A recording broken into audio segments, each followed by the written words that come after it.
Hello, dear students. Welcome back to E-Classes of Statistics Standard 11. In this video, we are going to continue section D of chapter number 9 from your textbook with sum number 6. Let's read it.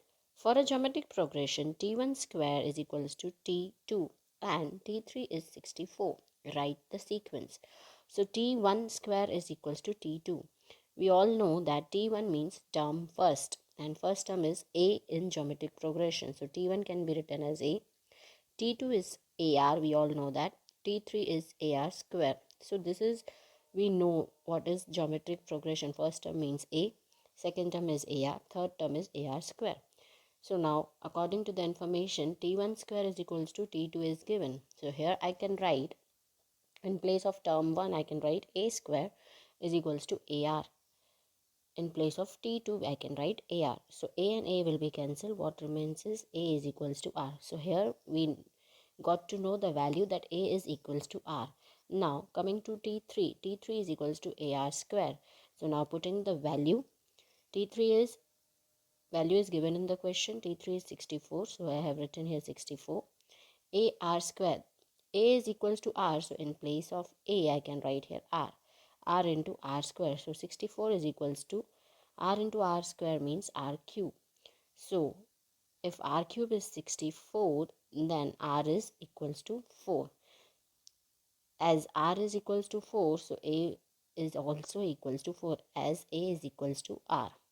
So hence the first term is 4 and common ratio is 4. So the sequence will be 4, 16, 64. Let's solve next sum. Let's solve sum number 7. If 5, M, 20, R and GP, find M and T. So the sequence is given 5, M, 20, T. This sequence R and GP, then find M and T.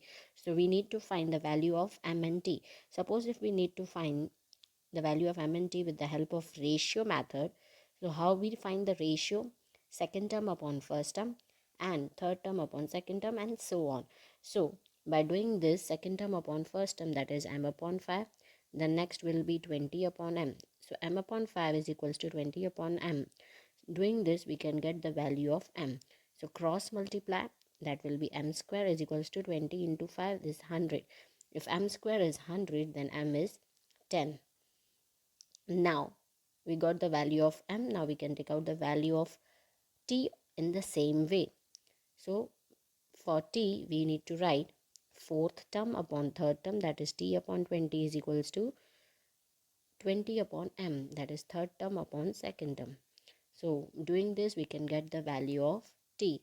So now cross multiply again, that is T into M is equals to 400. 20 into 20 becomes 400. So MT is equals to 400. So putting the value of M as 10. So 400 is equals to 10 multiplied by T. So therefore T is equals to 400 divided by 10.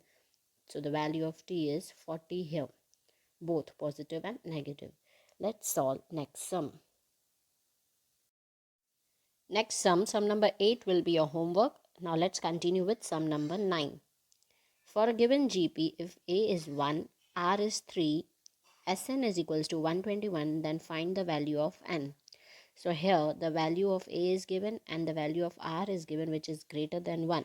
As the value of R is greater than 1, so we'll use the formula of Sn is equals to A multiplied by R to the power n minus 1 upon R minus 1. So putting the values in the formula, we can take out the value of n. So Sn is 121, so we'll write here 121 multiplied by A is 1, and then R is 3, so 3 to the power n minus 1 upon 3 minus 1. So this will be 121 is equals to 3 to the power n minus 1 upon 2. Now 2 will be here in cross multiply, so 121 into 2 is equals to 3 to the power n minus 1.